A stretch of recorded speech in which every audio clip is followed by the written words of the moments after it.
Iran Islamic consultative অ্যাসেম্বলির উপ speaker Ali Nikzad ঘোষণা করেছেন, কৌশলগতভাবে গুরুত্বপূর্ণ হরমুজ প্রণালী আর কখনোই তার যুদ্ধপূর্ব অবস্থায় ফিরে যাবে না। দেশটির বার্তা সংস্থা মেহের নিউজ এজেন্সির একটি প্রতিবেদনের বরাত দিয়ে এ তথ্য জানা গেছে। সম্প্রতি আঞ্চলিক বর্তমান পরিস্থিতি নিয়ে পার্লামেন্টে ভাষণ দেওয়ার সময় আলী নিকজাদ এই মন্তব্য করেন।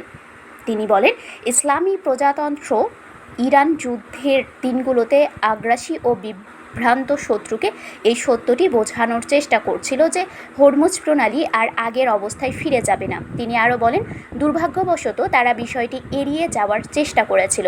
তবে সময়ের পরিক্রমা হলো বিভ্রান্ত মানুষের জন্য সবচেয়ে বড় শিক্ষক। বর্তমান সময়ে সশস্ত্র বাহিনীর শক্ত অবস্থানের কারণে আমেরিকান জায়ানবাদী শত্রু কার্যত উপলব্ধি করতে পেরেছে যে হরমুজ প্রণালী উন্মুক্ত করার ক্ষেত্রে কোনো সামরিক সমাধান নেই এবং তাদের এই অঞ্চলের নতুন ব্যবস্থার কাছে নতি স্বীকার করতেই হবে।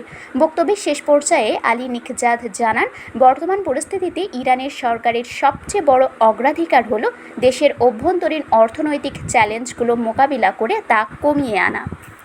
শারমিন শিমু, বরেন্দ্র টেলিভিশন।